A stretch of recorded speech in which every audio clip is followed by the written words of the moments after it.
Audio Jungle.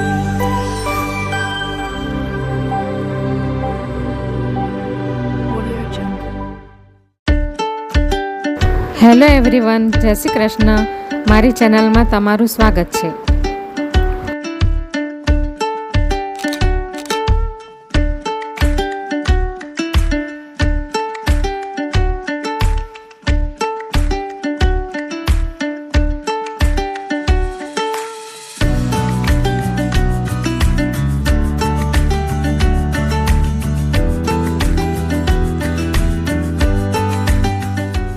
આજે હું kalakand મીઠાઈની recipe share કરવાની છું, જે ઇઝી રીતે બની જશે અને ઓછા ઇન્ગ્રેડિયન્ટ્સમાં બની જશે. તો એના માટે મેં આ 200 ગ્રામ ગ્રેટ કરેલું પનીર લીધું છે. આ 1 વાટકી મિલ્ક પાવડર છે અને 1 ગ્લાસ દૂધ છે અને આ મિશ્રી લીધી છે, જેને મેં મિક્સીમાં ગ્રાઇન્ડ કરી લીધી છે. આ ટાઈપની છે, ખાંડ નથી લીધી. આ ગાંગડા સાકર છે અને આ થોડી અડધી ચમચી જેટલી આ ઇલાયચી છે અને ગાર્નિશિંગ કરવા માટે આ બદામની કતરણ. તો હવે આપણે ચાલુ કરીએ. તો આ ગેસ ઉપર મેં કઢાઈ મૂકી દીધી છે. તો એની અંદર થોડુંક મેં પાણી લઈ લીધું છે, એટલે દૂધ તળિયામાં ચોંટે નહીં એટલા માટે. ગેસ ચાલુ કરી દીધો છે મીડિયમ ફ્લેમ પર. હવે આપણે આ દૂધ અંદર રેડી દઈશું અને દૂધને આપણે ખૂબ ઉકાળવાનું છે. એટલે તો દૂધ આપણું ગરમ થઈ ગયું છે. તો હવે એની અંદર હું આ મિલ્ક પાવડર અંદર નાખી દઈશ. મિલ્ક પાવડરની જગ્યા પર તમે અંદર કન્ડેન્સ મિલ્ક પણ નાખી શકો, જે મીઠું આવે છે. બરાબર એને હલાવી લેશું એટલે દૂધમાં થોડી થિકનેસ પણ આવી જશે. હવે આ જે મિશ્રી દળીને તૈયાર રાખી છે તે પણ આપણે નાખી દઈશું અંદર. તમને જેટલું મીઠું જોઈતું હોય એ પ્રમાણે નાખવાનું. તમે અંદર ખાંડ પણ નાખી શકો. હવે આપણે આ પનીર નાખી દઈશું, ગ્રેટ કરેલું.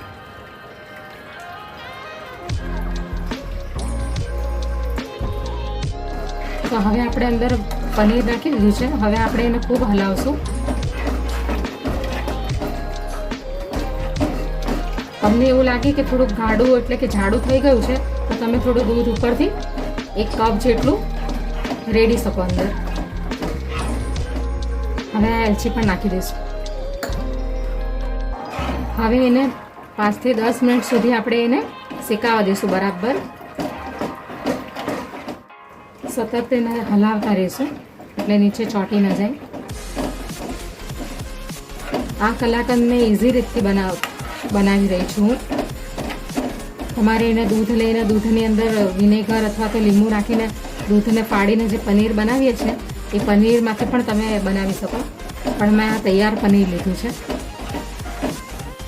1 ચમચી અંદર હું ઘી પણ નાખી દઈશ ફ્લેવર માટે. તો હજી કલાકંદને બનવાની વાર છે, કારણ કે હજી અંદર લિક્વિડ વધારે છે. થોડું ઘટ થઈ જશે પછી આપણે ગેસ બંધ કરી દઈશું. તો આ રીતનું થઈ જવું જોઈએ આ મિશ્રણ. અંદરથી જે દૂધનું ને નાખેલું હતું દૂધ અંદર, એનું આ લિક્વિડ બધું મોઇશ્ચર બધું અંદર સુકાઈ જવું જોઈએ, ત્યાં સુધી એને હલાવતા રહેવાનું. હવે આપણું આ કલાકંદની મીઠાઈ રેડી થઈ ગઈ છે. હવે હું ગેસ બંધ કરી દઈશ અને પછી એને હું ડીશમાં પાથરી દઈશ. એને અડધો કલાક માટે એને જરાક રેસ્ટ કરવા દઈશું, એટલે ઠંડુ થવા દઈશું. તો હવે અડધો કલાક થઈ ગયું છે અને આવું મિશ્રણ થઈ ગયું છે. હવે હું એના ડીશની અંદર ગ્રીસ કરી લીધું છે ઘી મેં. હવે એની અંદર હું નાખી દઈશ.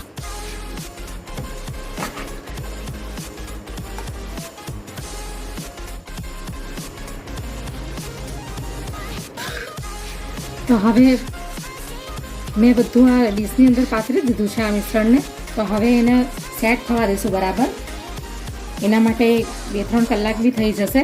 તમે એને ફ્રીજમાં મૂકીને પણ કરી શકો. પછી એના ટુકડા આપણે પીસ કરીશું. હવે એને રેસ્ટ કરવા દઈશું 2 થી 3 કલાક સુધી. એની ઉપર આપણે આ બદામની કતરણ પાથરી દઈશું. આ પિસ્તા છે. હવે આપણે એને રેસ્ટ કરવા દઈશું, પછી એના પીસ કરીશું. તો હવે આપણી કલાકંદની મીઠાઈ તૈયાર થઈ ગઈ છે. એને મેં ફ્રીજમાં સેટ થવા માટે મૂકી દીધી હતી અડધો કલાક માટે. તો હવે સેટ થઈ ગઈ છે બરાબર. હવે એને આપણે કટ કરી લઈએ.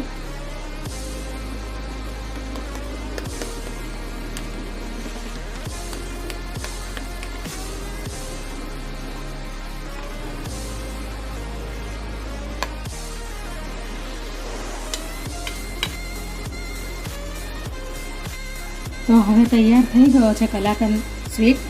તમે એને બરાબર ફ્રીજમાં સેટ થવા દેજો. મારો અડધો કલાકમાં હજી બરાબર સેટ નથી થયું એટલે બરાબર પીસ નથી પડ્યા એના. તો તૈયાર છે આ સ્વીટ. આ સ્વીટને પનીરની બરફી પણ કહેવામાં આવે છે. ભલે આ શેપમાં બરાબર નથી બન્યો પણ ટેસ્ટમાં બરાબર પરફેક્ટ બન્યો છે. તો તમે પણ જરૂરથી બનાવજો.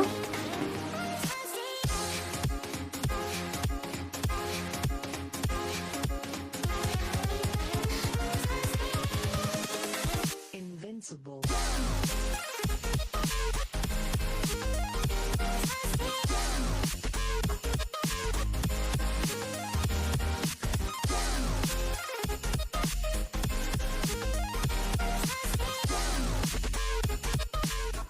Audio Jungle.